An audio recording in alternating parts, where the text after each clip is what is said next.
guy's Paul Kenny, and he was voted out of office in 1996.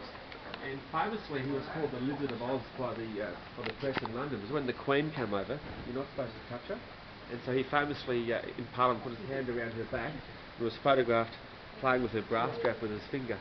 And so they called him the Lizard of Oz. He loved Italian suits. You know, $20,000 suits, and he's from the Labor Party, which is like the left wing, the Workers' Party.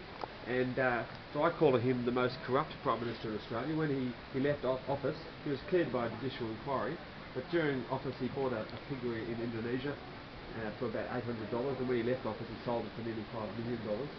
And so he was cleared, but I mean, how did he get $5 million? This guy, Bob Hawke, he holds the record at Oxford University for sculling 1.5 litres of beer in the shortest amount of time, and he still holds the record. And before he became Prime Minister, he was an alcoholic.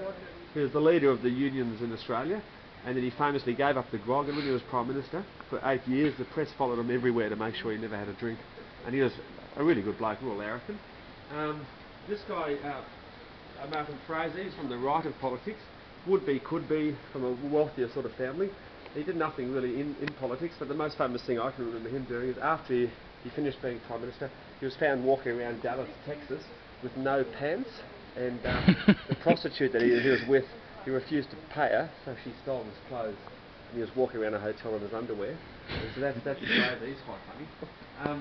This guy's Whitlam, and we've got an art award in Australia called the Archibald Prize, and if you paint the Prime Minister and win the Archibald, you get to hang the portrait in Parliament House. And so that won the Archibald Prize. You get like $250,000, and so I think it's quite ugly. Whitlam's the only Prime Minister to be sacked by the Queen in 1975, and so one of the shortest serving Prime Minister. He spent Australia into near bankruptcy, and he got sacked, long story. But he gave us free healthcare, free universities. He just spent the bank, and yeah, he's quite a classic guy. Billy McMahon, if you've heard of Kylie Minogue, Danny Minogue married his grandson, and Billy McMahon, another would-be, could-be from the wealthier end of town, and he passed away in bed, not with his wife, but with his mistress, having a heart attack. And this guy's Billy Gorton, a good bloke.